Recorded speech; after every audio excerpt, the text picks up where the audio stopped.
सतनाम। श्री वाहिगुरू साहिब जी।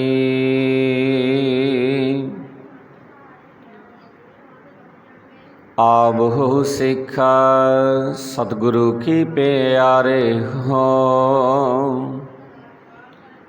गाबो सच्ची बाणी, बाणी तांगाब गुरु की बाणी सरबाणी, तुर की बाणी आई।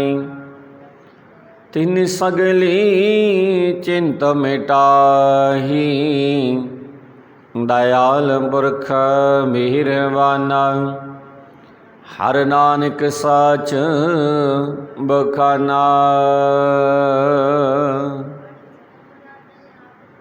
परम सत्कारयोग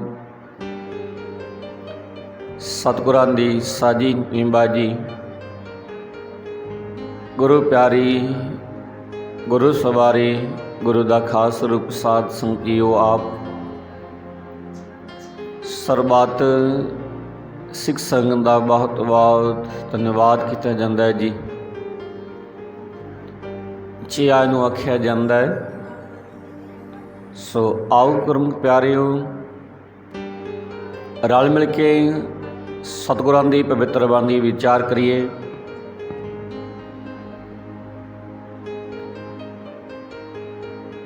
और सतगुरां दा एक एक वचन बड़े ध्यान दे नाल सुनना करिए। अज दी इन्हां वचनां दे नाल सतगुरु सानू की बख्शिश करदे ने। गौड़ी महला तीजा। नाम अमोलक गुरमुख पावै, नामो सिमै नाम सहज संभावै। अमृत नाम रसना नित गावै, जिसनों कृपा करे सो हर रस पावै। सतगुरु अमरदास महाराज साहिब शब्द की शुरुआत इन्हां वचनां दे नाल करदे ने ते आपां विचार शुरू करांगे रहाओ वालियां पंक्तियां तो। रहाओ वालियां इन्हां पंक्तियां दे द्वारा गुरु पातशाह सानू की बख्शिश करदे ने। पातशाह कहंदे आनंदन हिरदै जपो जगदीसा, गुरमुख पावो परम पद सूखा रहाओ। आनंदन हिरदै जपो जगदीसा। आनंद दिन दा भाव हुंदा है साध संगत जी, हर रोज़ हर वेले। हिरदै दा भाव हुंदा है हिरदै दे विच। जपो दा भाव हुंदा है मैं जपदा हाँ। गुरमुख दा भाव हुंदा है गुरु दी सरन बह के। पावो दा भाव हुंदा है मैं प्राप्त करदा हाँ। परम पद दा भाव हुंदा है सब तो उच्चा आत्मक दर्जा। सतगुरु अमरदास महाराज साहिब इन्हां रहाओ वालियां पंक्तियां के द्वारा बख्शिश करते हैं कि आनंदन हिरदै जपो जगदीसा, गुरमुख पावो परम पद सूखा रहाओ। सतगुरु कहंदे हे भाई, मैं हर वेले अपने हिरदे दे विच जगत दे मालक अकाल पुरख वाहिगुरू परमेश्वर दा नाम जपदा हाँ। हे भाई, मैं हर वेले हर रोज़ अपने हिरदे दे विच जगत दे मालक अकाल पुरख वाहिगुरू परमेश्वर दा नाम जपदा हाँ। ਗੁਰੂ ਦੀ ਸ਼ਰਨ ਪੈ ਕੇ ਮੈਂ ਸਭ ਤੋਂ ਉੱਚਾ ਆਤਮਿਕ ਦਰਜਾ ਹਾਸਲ ਕਰ ਲਿਆ। ਮੈਂ ਆਤਮਿਕ ਆਨੰਦ ਮਾਣ ਰਿਹਾ, ਮੈਂ ਖੁਸ਼ੀਆਂ ਦੇ ਨਾਲ ਜੀਵਨ ਬਤੀਤ ਕਰ ਰਿਹਾ। ਤੇ ਸਭ ਦੀ ਸ਼ੁਰੂਆਤ ਸਤਿਗੁਰੂ ਅਮਰਦਾਸ ਮਹਾਰਾਜ ਕਰਦੇ ਨੇ ਕਿ ਨਾਮ ਅਮੋਲਕ ਗੁਰਮੁਖ ਪਾਵੈ, ਨਾਮੋ ਸੀਵੈ ਨਾਮ ਸਹਿਜ ਸਮਾਵੈ, ਅੰਮ੍ਰਿਤ ਨਾਮ ਰਸਨਾ ਨਿਤ ਗਾਵੈ, ਜਿਸਨੂੰ ਕਿਰਪਾ ਕਰੇ ਸੋ ਹਰ ਰਸ ਪਾਵੈ। ਨਾਮ ਅਮੋਲਕ, ਅਮੋਲਕ ਦਾ ਭਾਵ ਹੁੰਦਾ ਸਾਧ ਸੰਗੀ ਜਿਹੜਾ ਕਿਸੇ ਵੀ ਮੁੱਲ ਤੇ ਨਾ ਮਿਲ ਸਕੇ। ਜਿਹੜੀ ਚੀਜ਼ ਕਿਸੇ ਵੀ ਮੁੱਲ ਤੇ ਨਾ ਮਿਲ ਸਕਦੀ ਹੋਵੇ ਉਹਨੂੰ ਕਹਿੰਦੇ ਨੇ ਅਮੋਲਕ। ਗੁਰਮੁਖ ਦਾ ਭਾਵ ਹੁੰਦਾ ਗੁਰੂ ਦੇ ਸਨਮੁਖ ਰਹਿਣ ਵਾਲਾ, ਗੁਰੂ ਦੀ ਸਿੱਖਿਆ ਦੇ ਅਨੁਸਾਰ ਚੱਲਣ ਵਾਲਾ ਮਨੁੱਖ। ਨਾਮੋਂ ਦਾ ਭਾਵ ਹੁੰਦਾ ਨਾਮ ਹੀ। ਸਹਿਜ ਦਾ ਭਾਵ ਹੁੰਦਾ ਆਤਮਿਕ ਅਡੋਲਤਾ ਦੇ ਵਿੱਚ। ਅੰਮ੍ਰਿਤ ਦਾ ਭਾਵ ਹੁੰਦਾ ਆਤਮਿਕ ਜੀਵਨ ਦੇਣ ਵਾਲਾ। ਰਸਨਾ ਦਾ ਭਾਵ ਹੁੰਦਾ ਜੀਵ ਦੇ ਨਾਲ। ਨਾਮ ਅਮੋਲਕ ਗੁਰਮੁਖ ਪਾਵੈ। ਸਤਿਗੁਰੂ ਕਹਿੰਦੇ ਹੀ ਭਾਈ, ਪਰਮਾਤਮਾ ਦਾ ਨਾਮ ਕਿਸੇ ਵੀ ਮੁੱਲ ਤੋਂ ਨਹੀਂ ਮਿਲ ਸਕਦਾ। ਜਿਹੜਾ ਪਰਮਾਤਮਾ ਦਾ ਨਾਮ ਹੈ, ਦੁਨੀਆ ਦੀ ਐਸੀ ਕੋਈ ਵਸਤੂ ਨਹੀਂ ਜਿਸ ਦੇ ਦੁਆਰਾ ਪਰਮਾਤਮਾ ਦੇ ਨਾਮ ਨੂੰ ਖਰੀਦਿਆ ਜਾ ਸਕਦਾ ਹੋਵੇ। ਪਰਮਾਤਮਾ ਦਾ ਨਾਮ ਕਿਸੇ ਵੀ ਮੁੱਲ ਤੋਂ ਨਹੀਂ ਮਿਲ ਸਕਦਾ ਤੇ ਪਰਮਾਤਮਾ ਦਾ ਨਾਮ ਉਹੀ ਮਨੁੱਖ ਹਾਸਲ ਕਰਦਾ ਹੈ ਜਿਹੜਾ ਮਨੁੱਖ ਗੁਰੂ ਦੀ ਸ਼ਰਨ ਦੇ ਵਿੱਚ ਪੈਂਦਾ ਹੈ, ਜਿਹੜਾ ਮਨੁੱਖ ਗੁਰੂ ਦੀ ਸਿੱਖਿਆ ਨੂੰ ਗ੍ਰਹਿਣ ਕਰਦਾ ਹੈ। ਉਹੀ ਪਰਮਾਤਮਾ ਦੇ ਨਾਮ ਨੂੰ ਪ੍ਰਾਪਤ ਕਰਦਾ ਹੈ। ਫਿਰ ਉਹ ਮਨੁੱਖ ਹਰ ਵੇਲੇ ਪਰਮਾਤਮਾ ਦੇ ਨਾਮ ਨੂੰ ਸਿਮਰਦਾ ਰਹਿੰਦਾ ਹੈ। ਨਾਮ ਦੇ ਰਾਹੀਂ ਆਤਮਿਕ ਅਡੋਲਤਾ ਦੇ ਵਿੱਚ ਉਹ ਮਨੁੱਖ ਟਿਕਿਆ ਰਹਿੰਦਾ ਹੈ। ਪਰ ਉਹੀ ਮਨੁੱਖ ਪਰਮਾਤਮਾ ਦੀ ਨਾਮ ਦਾ ਰਸ ਮਾਣਦਾ ਹੈ ਜਿਸ ਮਨੁੱਖ ਦੇ ਉੱਤੇ ਅਕਾਲ ਪੁਰਖ ਵਾਹਿਗੁਰੂ ਪਰਮੇਸ਼ਰ ਆਪ ਕਿਰਪਾ ਕਰਦਾ ਹੈ। ਜਿਨ੍ਹਾਂ ਤੇ ਪਰਮਾਤਮਾ ਮਿਹਰ ਦੀ ਨਜ਼ਰ ਕਰਦਾ ਹੈ ਉਹ ਮਨੁੱਖ ਪਰਮਾਤਮਾ ਦੀ ਬੰਦਗੀ ਵਿੱਚ ਜੁੜਦੇ ਨੇ, ਉਹ ਪਰਮਾਤਮਾ ਦਾ ਨਾਮ ਸਿਮਰਦੇ ਰਹਿੰਦੇ ਨੇ। ਸੁਣੋ ਅਗਲੇ ਬਚਨ। ਪਾਤਸ਼ਾਹ ਕਹਿੰਦੀ, ਹਿਰਦੈ ਸੂਖ ਭਇਆ ਪ੍ਰਗਾਸ, ਗੁਰਮੁਖ ਗਾਵੈ ਸਚ ਗੁਣ ਤਾਸ, ਦਾਸਨ ਦਾਸ ਹੋਵੈ ਦਾਸ, ਗ੍ਰਹਿ ਕੁਟੰਬ ਮੈਂ ਸਦਾ ਉਦਾਸ। ਹਿਰਦੈ ਸੂਖ ਭਇਆ ਪ੍ਰਗਾਸ। ਪ੍ਰਗਾਸ ਦਾ ਭਾਵ ਹੁੰਦਾ ਚਾਨਣ। ਸੱਚ ਦਾ ਭਾਵ ਹੁੰਦਾ ਸਦਾ ਸਥਿਰ ਰਹਿਣ ਵਾਲਾ, ਸਦਾ ਕਾਇਮ ਰਹਿਣ ਵਾਲਾ। ਗੁਣਤਾਸ ਦਾ ਭਾਵ ਹੁੰਦਾ ਗੁਣਾਂ ਦਾ ਖਜ਼ਾਨਾ। ਗ੍ਰਹਿ ਦਾ ਭਾਵ ਹੁੰਦਾ ਘਰ। ਕੁਟੰਬ ਦਾ ਭਾਵ ਹੁੰਦਾ ਪਰਿਵਾਰ। ਪਾਤਸ਼ਾਹ ਕਹਿੰਦੇ, ਹਿਰਦੈ ਸੂਖ ਭਇਆ ਪ੍ਰਗਾਸ, ਗੁਰਮੁਖ ਗਾਵੈ ਸਚ ਗੁਣਤਾਸ। ਹੇ ਭਾਈ, ਜਿਹੜੇ ਮਨੁੱਖ ਗੁਰੂ ਦੀ ਸ਼ਰਨ ਪੈ ਕੇ ਗੁਣਾਂ ਦੇ ਖਜ਼ਾਨੇ, ਸਦਾ ਰਹਿਣ ਵਾਲੇ ਪਰਮਾਤਮਾ ਦੇ ਗੁਣ ਗਾਉਂਦੇ ਨੇ, ਜਿਹੜੇ ਮਨੁੱਖ ਪਰਮਾਤਮਾ ਦਾ ਨਾਮ ਸਿਮਰਦੇ ਰਹਿੰਦੇ ਨੇ, ਪਰਮਾਤਮਾ ਦੇ ਗੁਣ ਗਾਉਂਦੇ ਨੇ, ਤੇ ਉਹਨਾਂ ਮਨੁੱਖਾਂ ਦੇ ਹਿਰਦੇ ਦੇ ਵਿੱਚ ਸਤਿਗੁਰੂ ਕਹਿੰਦੇ ਸਦਾ ਹੀ ਆਨੰਦ ਬਣਿਆ ਰਹਿੰਦਾ ਹੈ। ਉਹਨਾਂ ਨੂੰ ना खुशी ज़्यादा खुश रखती है तो ना कोई गमी ज़्यादा उदास करती है। उन्हां मनुक्खां नूं फिर खुशी गमी एक समान हो जाते ने जिहड़े अपने हिरदे दे विच परमात्मा दे गुण गाउंदे रहिंदे ने। फिर उन्हां मनुक्खां दे अंदर जिन्हां दे हिरदे विच परमात्मा दा नाम वसदा उन्हां दे अंदर सतगुरु कहंदे चानण पैदा हो जाता है, प्रकाश हो जाता है उन्हां दे अंदर। वो सदा परमात्मा दे सेवकां दे सेवक बन के रहिंदे ने। वो मनुख गृहस्थी जीवन दे विच रहिंदे होए, परिवार विच रहिंदे होए भी माया दे मोह वल्लों उपराम रहिंदे ने। साडे गुरु साहिबाना ने, भगत साहिबाना ने गृहस्थी जीवन नूं अपनाउणा कीता ते गृहस्थी जीवन दे विच रहिंदिआं होइआं भी माया दे मोह तो निरलेप रहे।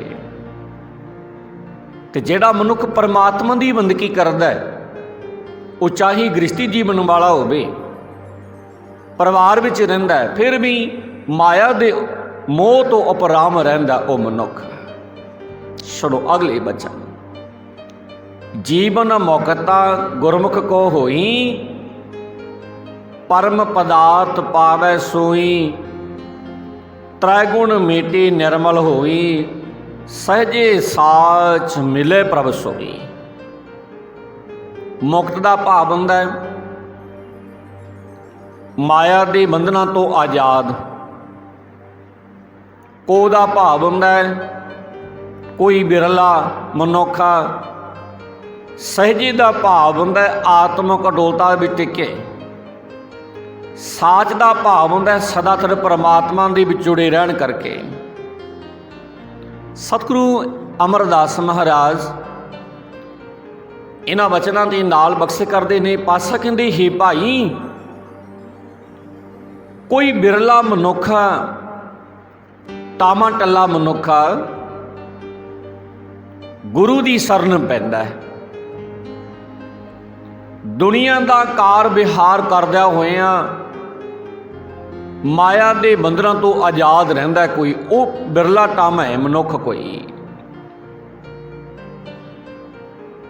उही मनुख सारे पदार्थों तो श्रेष्ठ नाम पदार्थ हासिल करदा है। वो मनुख अपने अंदरों माया दे तिन्ना गुणां दा प्रभाव मिटा लैंदा है ते पवित्र आत्मा बन जाता है। वो मनुख आत्मक अडोलता दे विच सदा सिर परमात्मा के नाम में जुड़े रहन करके उसनूं वो अकाल पुरख वाहिगुरू परमेश्वर मिल जाता है ते वो मनुख परमात्मा परमेश्वर का रूप बन जाता है, परमात्मा की बंदगी करने वाला। पातशाह दी मोह कुटंब सो प्रीत ना होए। मोह कुटंब सो प्रीत ना होए, जा हिरदय बसया सच सोए, गुरमुख माना विद्या अस्त्र होए, हुक्म पछाणै बूझै सच सोए। कुटंब सिउं दा भाव हुंदा है परिवार दे नाल, कुटंब दे नाल। ज़्यादा भाव हुंदा है जदों विद्या का भाव हुंदा है विझ जांदा है, अस्त्र का भाव हुंदा है टिकिया होया, सच का भाव हुंदा है सदा सिर रहने वाला। सतगुरु अमरदास महाराज इन्हां वचनां दे नाल बख्शिश करदे ने। पातशाह कहंदी ही भाई, जदों किसी मनुख के हिरदे विच वो सदा सिर रहने वाला परमात्मा आ वसदा है, भाव जिहड़ा मनुख परमात्मा की बंदगी करन लग पिया। हे भाई, जदों किसी मनुख के हिरदे विच वो सदा सिर रहने वाला परमात्मा आ वसदा है तां उसदा अपने परिवार दे नाल वो मोह प्यार नहीं रहिंदा, ਜੋ ਤ੍ਰੈਗੁਣੀ ਮਾਇਆ ਦੇ ਵਿੱਚ ਫਸਾਉਂਦਾ ਹੈ। ਗੁਰੂ ਦੀ ਸ਼ਰਨ ਪੈ ਕੇ ਜਿਸ ਮਨੁੱਖ ਦਾ ਮਨ ਪਰਮਾਤਮਾ ਦੀ ਯਾਦ ਵਿੱਚ ਗਿੱਝ ਜਾਂਦਾ ਹੈ, ਜਿਸ ਮਨੁੱਖ ਦਾ ਮਨ ਤੇ ਅਡੋਲ ਹੋ ਜਾਂਦਾ ਹੈ, ਉਹ ਮਨੁੱਖ ਪਰਮਾਤਮਾ ਦੀ ਰਜ਼ਾ ਨੂੰ ਫਿਰ ਪਛਾਣਦਾ ਹੈ, ਪਰਮਾਤਮਾ ਦੀ ਰਜ਼ਾ ਨੂੰ ਪਛਾਣਦਾ ਹੈ। ਪਰਮਾਤਮਾ ਦੇ ਸੁਭਾਅ ਦੇ ਨਾਲ ਆਪਣਾ ਸੁਭਾਅ ਮਿਲਾ ਲੈਂਦਾ ਹੈ। ਉਹ ਮਨੁੱਖ ਉਸ ਸਦਾ ਰਹਿਣ ਵਾਲੇ ਪਰਮਾਤਮਾ ਦੀ ਸਮਝ ਲੈਂਦਾ ਹੈ, ਪਰਮਾਤਮਾ ਦੇ ਨਾਲ ਉਹ ਮਨੁੱਖ ਸਾਂਝ ਪਾ ਲੈਂਦਾ ਹੈ। ਸੁਣੋ ਅਗਲੇ ਬਚਨ। ਪਾਤਸ਼ਾਹ ਕਹਿੰਦੀ, ਤੂੰ ਕਰਤਾ ਮੈਂ ਅਵਰ ਨਾ ਕੋਈ, ਤੁਧ ਸੇਵੀ ਤੁਝ ਤੇ ਪਤ ਹੋਏ, ਕਿਰਪਾ ਕਰੇ ਗਾਵਾ ਪ੍ਰਭ ਸੋਏ, ਨਾਮ ਰਤਨ ਸਭ ਜਗ ਮਹਿ ਲੋਏ। ਸੇਵੀ ਦਾ ਭਾਵ ਹੁੰਦਾ ਹੈ ਮੈਂ ਸਿਮਰਦਾ ਹਾਂ, ਤੇ ਦਾ ਭਾਵ ਹੁੰਦਾ ਤੋਂ, ਪਤ ਦਾ ਭਾਵ ਹੁੰਦਾ ਇੱਜ਼ਤ, ਕਰੇ ਦਾ ਭਾਵ ਹੁੰਦਾ ਤੂੰ ਕਰੇ, ਗਾਵਾ ਦਾ ਭਾਵ ਹੁੰਦਾ ਮੈਂ ਗਾਉਂਦਾ ਹਾਂ। ਸਤਿਗੁਰੂ ਕਹਿੰਦੇ, ਹੇ ਭਾਈ, ਗੁਰੂ ਦੀ ਸ਼ਰਨ ਪੈ ਕੇ ਜਿਸ ਮਨੁੱਖ ਦਾ ਮਨ ਪਰਮਾਤਮਾ ਦੀ ਯਾਦ ਵਿੱਚ ਗਿੱਝ ਜਾਂਦਾ ਹੈ, ਤੂੰ ਕਰਤਾ ਮੈਂ ਅਵਰ ਨਾ ਕੋਈ, ਤੁਝ ਸੇਵੀ ਤੇ ਤੁਝ ਤੇ ਪਤ ਹੋਏ, ਕਿਰਪਾ ਕਰੇ ਗਾਵਾ ਪ੍ਰਭ ਸੋਏ। ਹੇ ਭਾਈ, ਗੁਰੂ ਦੀ ਸ਼ਰਨ ਪੈ ਕੇ ਜਿਸ ਮਨੁੱਖ ਦਾ ਮਨ ਪਰਮਾਤਮਾ ਦੀ ਯਾਦ ਵਿੱਚ ਵਿੱਝ ਜਾਂਦਾ ਹੈ, ਪਰਮਾਤਮਾ ਦੀ ਯਾਦ ਵਿੱਚ ਜੁੜ ਜਾਂਦਾ ਹੈ, ਜਿਸ ਦਾ ਮਨ ਉਹ ਇਉਂ ਅਰਦਾਸ ਕਰਦਾ ਹੈ, ਉਹ ਮਨੁੱਖ ਕਿ ਹੇ ਅਕਾਲ ਪੁਰਖ ਵਾਹਿਗੁਰੂ ਪਰਮੇਸ਼ਰ, ਤੂੰ ਹੀ ਜਗਤ ਦਾ ਪੈਦਾ ਕਰਨ ਵਾਲਾ ਹੈ, ਮੈਨੂੰ ਤੈਥੋਂ ਬਿਨਾਂ ਕੋਈ ਆਸਰਾ ਨਹੀਂ ਦਿਸਦਾ, ਮੈਂ ਸਦਾ ਤੇਰਾ ਹੀ ਸਿਮਰਨ ਕਰਦਾ, ਮੈਨੂੰ ਤੇਰੇ ਦਰ ਤੋਂ ਹੀ ਇੱਜ਼ਤ ਮਿਲਦੀ ਹੈ। ਜੇ ਤੂੰ ਆਪ ਮਿਹਰ ਕਰੇ ਤਾਂ ਹੀ ਮੈਂ ਤੇਰੀ ਸਿਫਤ ਸਲਾਹ ਕਰ ਸਕਦਾ, ਤੇਰਾ ਨਾਮ ਜਪ ਸਕਦਾ। ਤੇਰਾ ਨਾਮ ਹੀ ਮੇਰੇ ਵਾਸਤੇ ਸਭ ਤੋਂ ਸ੍ਰੇਸ਼ਟ ਪਦਾਰਥ ਹੈ। ਤੇਰਾ ਨਾਮ ਹੀ ਜਗ ਦੇ ਵਿੱਚ ਆਤਮਿਕ ਜੀਵਨ ਦਾ ਚਾਨਣ ਕਰਦਾ ਹੈ। ਅੱਗੇ ਸਤਿਗੁਰੂ ਅਮਰਦਾਸ ਮਹਾਰਾਜ ਫਿਰ ਬਖਸ਼ੇ ਕਰਦੇ ਨੇ। ਪਾਤਸ਼ਾਹ ਕਹਿੰਦੇ, ਗੁਰਮੁਖ ਬਾਣੀ ਮਿੱਠੀ ਲਾਗੀ, ਗੁਰਮੁਖ ਬਾਣੀ ਮਿੱਠੀ ਲਾਗੀ, ਅੰਤਰ ਵਿਕਸੈ ਅੰਦਨ ਲਿਵ ਲਾਗੀ, ਸਹਿਜੇ ਸੱਚ ਮਿਲਿਆ ਪ੍ਰਸਾਦੀ, ਸਤਿਗੁਰ ਪਾਇਆ ਪੂਰੈ ਬੜ ਭਾਗੀ। ਸਤਿਗੁਰੂ ਕਹਿੰਦੇ, ਹੇ ਭਾਈ, ਗੁਰੂ ਦੀ ਸ਼ਰਨ ਪੈ ਕੇ ਜਿਸ ਮਨੁੱਖ ਨੂੰ ਪਰਮਾਤਮਾ ਦੀ ਸਿਫਤ ਸਲਾਹ ਦੀ ਬਾਣੀ ਮਿੱਠੀ ਲੱਗਣ ਪੈਂਦੀ ਹੈ, ਜਿਹੜਾ ਮਨੁੱਖ ਗੁਰੂ ਵਾਲਾ ਬਣ ਜਾਂਦਾ ਹੈ, ਗੁਰੂ ਦੀ ਸ਼ਰਨ ਪੈ ਜਾਂਦਾ ਹੈ, ਤੇ ਗੁਰੂ ਦੀ ਸ਼ਰਨ ਪੈ ਕੇ ਜਿਸ ਮਨੁੱਖ ਨੂੰ ਪਰਮਾਤਮਾ ਦੀ ਸਿਫਤ ਸਲਾਹ ਦੀ ਬਾਣੀ ਮਿੱਠੀ ਲੱਗਣ ਲੱਗ ਪੈਂਦੀ ਹੈ, ਉਸ ਦਾ ਹਿਰਦਾ ਖਿੜ ਆਉਂਦਾ ਹੈ, ਉਸ ਦੀ ਸੁਰਤ ਹਰ ਵੇਲੇ ਪਰਮਾਤਮਾ ਦੇ ਚਰਨਾਂ ਵਿੱਚ ਜੁੜੀ ਰਹਿੰਦੀ ਹੈ, ਤੇ ਗੁਰੂ ਦੀ ਕਿਰਪਾ ਦੇ ਨਾਲ ਆਤਮਿਕ ਡੋਲਤਾ ਦੇ ਰਾਹੀਂ ਉਸ ਨੂੰ ਸਦਾ ਸਿਰ ਪਰਮਾਤਮਾ ਮਿਲ ਪੈਂਦਾ ਹੈ, ਉਸ ਮਨੁੱਖ ਨੂੰ ਪਰਮਾਤਮਾ ਮਿਲ ਪੈਂਦਾ ਹੈ। ਸਤਿਗੁਰੂ ਕਹਿੰਦੇ, ਹੇ ਭਾਈ, ਗੁਰੂ ਪੂਰੇ ਭਾਗ ਦੇ ਨਾਲ ਵੱਡੇ ਭਾਗਾਂ ਦੇ ਨਾਲ ਮਿਲਦਾ ਹੈ। ਗੁਰੂ ਦਾ ਦਰਸ਼ਨ, ਗੁਰੂ ਦਾ ਸੰਗ ਵੱਡਿਆਂ ਭਾਗਾਂ ਦੇ ਨਾਲ ਮਿਲਦਾ ਹੈ। ਸਤਿਗੁਰ ਪਾਇਆ ਪੂਰਾ ਬੜ ਭਾਗੀ। ਅੱਗੇ ਸਤਿਗੁਰੂ ਅਮਰਦਾਸ ਮਹਾਰਾਜ ਫਿਰ ਬਖਸ਼ੇ ਕਰਦੇ ਨੇ। ਪਾਤਸ਼ਾਹ ਕਹਿੰਦੇ, ਹਉਮੈ ਮਮਤਾ ਦੁਰਮਤ ਦੁਖ ਨਾਸ, ਜਬ ਹਿਰਦੈ ਰਾਮ ਨਾਮ ਗੁਣਤਾਸ, ਗੁਰਮੁਖ ਬੋਧਾ ਪ੍ਰਗਟੀ ਪ੍ਰਵਜਾਸ, ਜਬ ਹਿਰਦੈ ਰਵਿਆ ਚਰਨ ਨਿਵਾਸ। ਸਤਿਗੁਰੂ ਅਮਰਦਾਸ ਮਹਾਰਾਜ ਇਹਨਾਂ ਬਚਨਾਂ ਦੇ ਨਾਲ ਬਖਸ਼ਿਸ਼ ਕਰਦੇ ਨੇ। ਪਾਤਸ਼ਾਹ ਕਹਿੰਦੀ, ਹੇ ਭਾਈ, ਜਦੋਂ ਹਿਰਦੇ ਦੇ ਵਿੱਚ ਪਰਮਾਤਮਾ ਦਾ ਨਾਮ ਆ ਵਸਦਾ ਹੈ ਨਾ ਮਨੁੱਖ ਦੇ, ਗੁਣਾਂ ਦਾ ਖਜ਼ਾਨਾ ਪਰਮੇਸ਼ਰ ਆ ਵਸਦਾ ਹੈ, ਤਦੋਂ ਮਨੁੱਖ ਦੇ ਅੰਦਰੋਂ ਹਉਮੈ ਦਾ, ਆਪਨਤ ਦਾ, ਮਾੜੀ ਸੋਚ ਦਾ, ਖੋਟੀ ਮੱਤ ਦਾ ਤੇ ਦੁੱਖਾਂ ਦਾ ਨਾਸ਼ ਹੋ ਜਾਂਦਾ ਹੈ। ਹੇ ਭਾਈ, ਜਦੋਂ ਮਨੁੱਖ ਗੁਰੂ ਦੀ ਸ਼ਰਨ ਪੈ ਕੇ ਆਪਣੇ ਹਿਰਦੇ ਵਿੱਚ ਪਰਮਾਤਮਾ ਦਾ ਨਾਮ ਸਿਮਰਦਾ ਹੈ, ਜਦੋਂ ਪਰਮੇਸ਼ਰ ਦੇ ਚਰਨਾਂ ਵਿੱਚ ਟਿਕਦਾ ਹੈ, ਪਰਮੇਸ਼ਰ ਦੀ ਸਿਫਤ ਸਲਾਹ ਕਰਦਾ ਹੈ, ਤਾਂ ਇਹਦੀ ਅਕਲ ਸੋਹਣੀ ਬਣ ਜਾਂਦੀ ਹੈ, ਇਹਨੂੰ ਅਕਲ ਆ ਜਾਂਦੀ ਹੈ, ਇਹਦੀ ਅਕਲ ਸੋਹਣੀ ਬਣ ਜਾਂਦੀ ਹੈ। ਸਤਿਗੁਰੂ ਅਮਰਦਾਸ ਮਹਾਰਾਜ ਕਹਿੰਦੇ, ਜਦੋਂ ਮਨੁੱਖ ਗੁਰੂ ਦੀ ਸ਼ਰਨ ਵਿੱਚ ਪੈਂਦਾ ਹੈ, ਜਿਸ ਨਾਮ ਦੇ ਸੋਈ ਜਨ ਪਾਏ, ਗੁਰਮੁਖ ਮੇਲੇ ਆਪ ਗਵਾਏ, ਹਿਰਦੇ ਸਾਚਾ ਨਾਮ ਵਸਾਏ, ਨਾਨਕ ਸਹਿਜੀ ਸਾਚ ਸਮਾਏ। ਸਤਿਗੁਰੂ ਅਮਰਦਾਸ ਮਹਾਰਾਜ ਇਸ ਸ਼ਬਦ ਦੀਆਂ ਲਾਸਟ ਪੰਕਤੀਆਂ ਦੇ ਵਿੱਚ ਬਖਸ਼ਿਸ਼ ਕਰਦੇ ਨੇ, ਜਿਸ ਨਾਮ ਦੇ ਸੋਈ ਜਨ ਪਾਏ। ਹੇ ਨਾਨਕਾ, ਉਹ ਮਨੁੱਖ ਪਰਮਾਤਮਾ ਦਾ ਨਾਮ ਹਾਸਲ ਕਰਦਾ ਹੈ, ਉਹ ਮਨੁੱਖ ਪਰਮਾਤਮਾ ਦਾ ਨਾਮ ਜਪਦਾ ਹੈ, ਜਿਸ ਨੂੰ ਪਰਮਾਤਮਾ ਆਪ ਆਪਣਾ ਨਾਮ ਬਖਸ਼ਦਾ ਹੈ, ਜਿਤੇ ਮਿਹਰ ਦੀ ਨਜ਼ਰ ਕਰਦਾ ਹੈ ਪਰਮਾਤਮਾ। ਜਿਸ ਮਨੁੱਖ ਨੂੰ ਗੁਰੂ ਦੀ ਸ਼ਰਨ ਪਾ ਕੇ ਪਰਮੇਸ਼ਰ ਆਪਣੇ ਨਾਲ ਮਿਲਾ ਲੈਂਦਾ ਹੈ, ਉਸ ਮਨੁੱਖ ਨੂੰ, ਉਹ ਮਨੁੱਖ ਆਪਣੇ ਅੰਦਰੋਂ ਆਪਾ ਭਾਵ ਨੂੰ ਦੂਰ ਕਰ ਲੈਂਦਾ ਹੈ, ਮੈਂ ਮੇਰੀ ਨੂੰ ਦੂਰ ਕਰ ਲੈਂਦਾ ਹੈ। ਉਹ ਮਨੁੱਖ ਆਪਣੇ ਅੰਦਰੋਂ ਆਪਾ ਭਾਵ ਦੂਰ ਕਰ ਦਿੰਦਾ ਹੈ, ਤੇ ਉਹ ਮਨੁੱਖ ਆਪਣੇ ਹਿਰਦੇ ਵਿੱਚ ਸਦਾ ਰਹਿਣ ਵਾਲੇ ਪਰਮਾਤਮਾ ਦੇ ਨਾਮ ਨੂੰ ਵਸਾਉਂਦਾ ਹੈ। ਉਹ ਮਨੁੱਖ ਆਤਮਿਕ ਅਡੋਲਤਾ ਵਿੱਚ ਟਿਕਿਆ ਰਹਿੰਦਾ ਹੈ, ਤੇ ਸਦਾ ਰਹਿਣ ਵਾਲੇ ਪਰਮਾਤਮਾ ਦੇ ਵਿੱਚ ਉਹ ਮਨੁੱਖ ਸਦਾ ਵਾਸਤੇ ਜੁੜਿਆ ਰਹਿੰਦਾ ਹੈ, ਜਿਹੜਾ ਗੁਰੂ ਦੀ ਸ਼ਰਨ ਵਿੱਚ ਪੈ ਜਾਂਦਾ ਹੈ।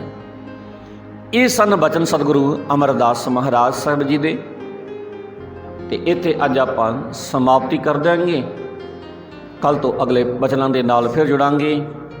ਇੱਥੋਂ ਤੱਕ ਸਤਿਗੁਰਾਂ ਦੇ ਬਚਨ ਸਾਂਝੇ ਕਰਦਿਆਂ ਤੋਂ ਬਹੁਤ ਸਾਰੀਆਂ ਭੁੱਲਾਂ ਚੁੱਕਾਂ ਰਹਿ ਗਈਆਂ ਹੋਣਗੀਆਂ, ਜੋ ਆਪ ਜੀ ਦੇ ਧਿਆਨ ਵਿੱਚ ਆਈਆਂ ਹੋਣਗੀਆਂ। ਸਾਰੀਆਂ ਹੋਈਆਂ ਭੁੱਲਾਂ ਦੀ ਖਿਮਾ ਭਾਈ ਸੰਗਤ ਬਖਸ਼ਣਯੋਗ ਹੈ।